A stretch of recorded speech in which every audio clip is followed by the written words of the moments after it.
दोस्तों मैं अभय पाठक आप सभी का स्वागत करता हूं आपके अपने चैनल ऑनलाइन एग्जाम से। दोस्तों आज हम लोग चर्चा करेंगे बौद्ध धर्म के बारे में। जैसा कि थंबनेल आप देख रहे हैं, साफ साफ इसमें लिखा है अक्सर पूछे जाने वाले सवाल बौद्ध धर्म से संबंधित जितने भी इम्पोर्टेंट फैक्ट हैं उन सभी पर चर्चा करें।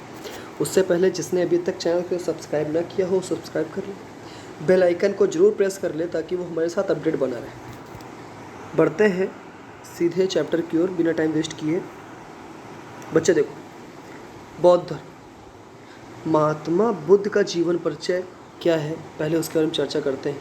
बेटा महात्मा बुद्ध का जीवन परिचय 576 ईसा पूर्व में कपिलवस्तु के समीप लुम्बिनी ग्राम में इनका जन्म। बच्चा इंपॉर्टेंट क्या है वो सारी बातों पे हम लोग चर्चा करते रहेंगे कि इंपॉर्टेंट क्या है। इंपॉर्टेंट तथ्य को जरूर ध्यान देते रहिएगा। बेटा इंपॉर्टेंट क्या है, कपिलवस्तु के लुम्बिनी ग्राम। ठीक, इनके पिता का नाम क्या था, सुद्धोधन, और माता का नाम क्या था, महामाया। ठीक है सर। इनका पालन पोषण जो है इनके जन्म के 7वें दिन इनकी माता महामाया की डेथ हो गई, जिसके कारण इनका लालन पालन जो हुआ था वो इनकी मौसी प्रजापति गौतमी ने किया। बेटा जितनी बातें हम लिख रहे हैं ये आप ध्यान रखिए, लिखते रहिएगा। क्या अभी तक देखा बेटा, महात्मा बुद्ध का जन्म कपिलवस्तु के लुम्बिनी ग्राम में हुआ।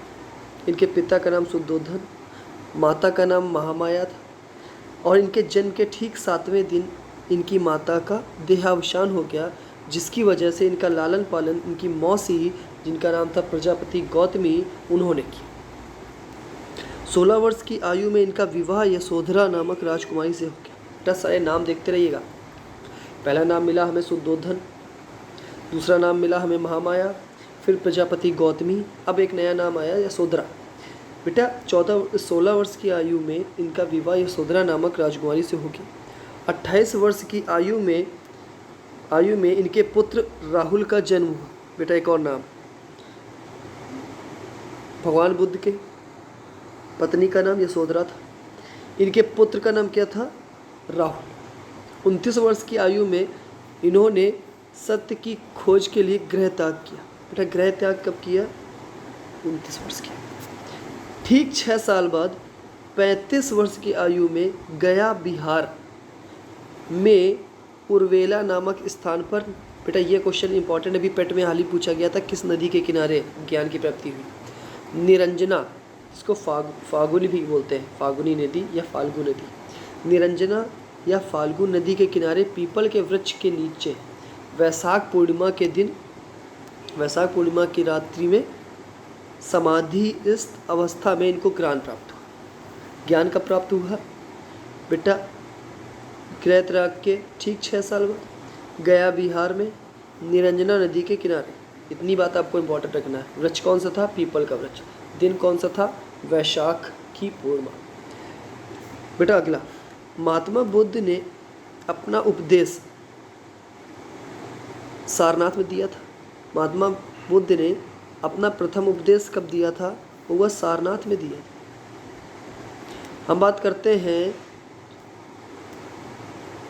80 वर्ष की आयु में महात्मा बुद्ध का देहावसान कहाँ हुआ, कुशीनगर।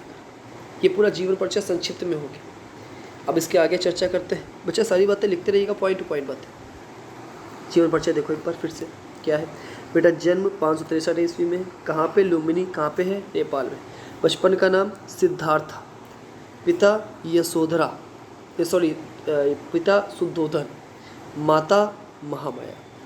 लालन पालन बेटा 7वें दिन का देहावसान हो गया, तो लालन पालन इनकी मौसी प्रजापति गौतमी। पत्नी का नाम इनके यशोधरा था। पुत्र 28 वर्ष की आयु में राहुल, इनका सारथी का नाम चन्ना, इनके घोड़े का नाम कंथक, क्या था, कंथक। और उसके बाद इनकी मृत्यु 483 ईस्वी पूर्व, मल्लों की राजधानी कुशीनगर। ठीक बुआ, आगे बढ़ो। बेटा ये चारों बौद्ध संगीति हैं, आपसे बहुत पूछता है चारों बौद्ध संगीति। देखिएगा बेटा, प्रथम बौद्ध संगीति देखिए क्या देखना है सर। प्रथम बौद्ध संगीति राजगृह में हुआ। शासन कौन कर रहा था बेटा, अजातशत्रु। इसके अध्यक्ष किसके बनाए, किसके शासनकाल में पहला हुआ बेटा, अजातशत्रु के शासनकाल में। कहाँ हुआ, राजगृह में हुआ। और अध्यक्ष कौन हुए? महाकश्यप। बेटा दूसरी की बात करते हैं तो दूसरा वैशाली में अध्यक्ष साबकमीर कालाशोक। तीसरा पाटलिपुत्र अशोक के शासनकाल में। कुंडलवन कनिष्क। बेटा इंपॉर्टेंट स्थान और शासन बिल्कुल इंपॉर्टेंट है, उसके लिए एक बात हम आपको बताते रहे। क्या बेटा? रवपाक, राजगृह, वैशाली, पाटलिपुत्र, कुंडलवन। अक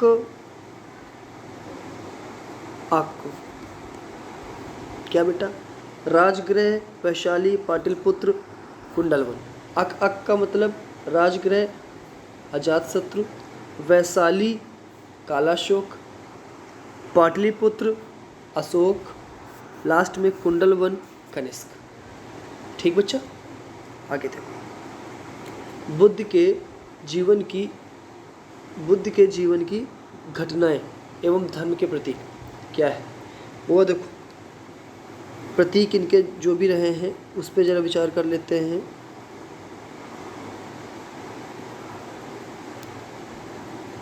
विचार करते हैं जरा इनके प्रतीक पे। देखो वो विचार किया तो क्या मिला? इनका जन्म का प्रतीक कमल, गर्भ हाथी, ज्ञान प्राप्ति बोधि वृक्ष, निर्वाण पदचिन्ह, प्रथम प्रवचन चक्र, गृह त्याग घोड़ा, यौवन शांड, मृत्यु स्फूत। कई बार मैच द फॉलोइंग में ये आपको दे देता है कि इन चार को मिलाइए आपस में, तब ये इनको दे देता है। बाकी ये इतना इम्पोर्टेंट नहीं है। इम्पोर्टेंट सबसे ज़्यादा इसमें अभी तक ये है। ठीक बच्चा? ये बेटा पहले इसको गिन लो। आपको डायरेक्ट आपको गिना के दिखाते हैं। 1 2 3 4 5 6 7 8 8 सम्यक है इनके। आठों सम्यक लाइन से लिखे हैं। सभी का मतलब इन्होंने बताया है। ये इतना इंपॉर्टेंट नहीं है, बस आप एक बार पढ़ लीजिएगा। मैं ज़्यादा वीडियो को सीखना नहीं हूँ, मैं सीधे आगे बढ़ रहा हूँ। अब बेटा एक बात करते हैं इनके त्रिरत्न। त्रिरत्न कौन से थे बेटा? बुद्ध धम्म और संघ। त्रिरत्न कौन कौन से? बुद्ध धम्म और संघ। कई बार आता है निम्न में से कौन बुद्ध त्रिरत्न में शामिल नहीं है? तो बेटा 3 ये शामिल है। कौन कौन? बुद्ध धम्म और संघ। बुद्ध धम्म संघ 3-4 बार बोलोगे मुझसे तो बेटा याद हो जाएगा। बुद्ध धम्म संघ, बुद्ध धम्म संघ। आर्य सत्य, आर्य सत्य है क्या बेटा? दुख समुदाय, दुख निरोध गामिनी प्रतिपदा। ये इतना इम्पोर्टेंट नहीं है। इम्पोर्टेंट अब बेटा यहाँ पे आओ। बौद्ध धर्म ग्रंथ, आरंभिक बौद्ध धर्म ग्रंथ पाली भाषा में। बेटा इम्पोर्टेंट लिखते रहिएगा। बौद्ध धर्म ग्रंथ पहला किस भाषा में था बेटा? पाली भाषा में आरंभिक बौद्ध धर्म। पाली भाषा में अनेक महाकाव्यों की रचना हुई, जिसमें दीपवंश, महावंश प्रमुख है। इनमें श्रीलंका का उल्लेख भी मिलता। किसमें? दीपवंश और महावंश में। इसके बाद बेटा अंगुत्तर निकाय में 6ठी शताब्दी ईसा पूर्व के 16 जनपदों का उल्लेख मिलता है। खुद्दक निकाय में जातक कथाओं का वर्णन किया गया है, जो बुद्ध के पर्व जीवन से संबंधित है। बौद्ध धर्म में त्रिपिटक सर्वाधिक महत्वपूर्ण है। बेटा सर्वाधिक महत्वपूर्ण क्या है? त्रिपिटक। त्रिपिटक किस ग्रंथ में है? बौद्ध धर्म में। और त्रिरत्न अलग है। त्रिरत्न में कौन कौन शामिल था? बुद्ध धम्म और संघ। अब बेटा त्रिपिटक की बात आई। त्रिपिटक देखते हैं। सबसे पहले विनय पिटक। इसमें संघ संबंधी नियम, दैनिक आचार विचार व विधि का संग्रह है। सुप्त पिटक, इसमें बौद्ध धर्म के सिद्धांत व उपदेशों का संग्रह है। तीसरा अभिधम्म पिटक। पिटक कितने हैं? 3। अभिधम्म पिटक। पिटक प्रश्नोत्तर क्रम है और इसमें दार्शनिक सिद्धांत का संग्रह है। ठीक बेटा? आगे देखो। गौतम बुद्ध के जीवन की प्रमुख घटनाएं।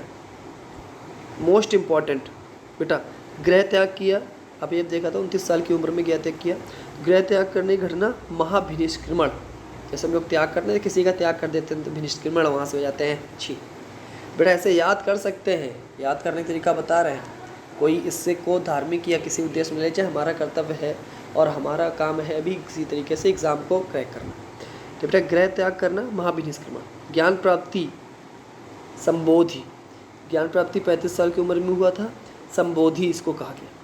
प्रथम उपदेश देने की घटना धर्म चक्र प्रवर्तन, प्रथम जो उपदेश दिया उस घटना को क्या कहा गया? धर्म चक्र प्रवर्तन। फिर उनका जो देहावसान हुआ उसको क्या कहा गया? महापरिनिर्वाण। जैसे कोई आदमी चला जाता है कहते हैं वो महान था यार, परिनिर्वाण, चला गया बहुत महान था, बस ऐसे याद रखना। बट सिद्धार्थ ने 29 वर्ष की अवस्था में संसारिक समस्याओं से व्यथा होकर गृह त्याग किया। इसको बौद्ध धर्म में महाभिनिष्क्रमण कहा जाता था। बुद्ध सर्वप्रथम वही बात इन्होंने पूरी बता दी है जो अभी हम लोगों ने अभी पढ़ा है। बस ये 3 है, तीनों देखो याद, देखो इसने साफ साफ लिखे हैं क्या? पहला है महाभिनिष्क्रमण, भिनिष्क्रमण यानी कि गृह त्याग, धर्म चक्र प्रवर्तन यानी कि प्रथम उपदेश, और महापरिनिर्माण यानी कि देहावसान। And thank you for class. जय हिंद। वीडियो अच्छी लगी हो तो जरूर लाइक करें, सब्सक्राइब करें और शेयर करते रहिए। जय हिंद।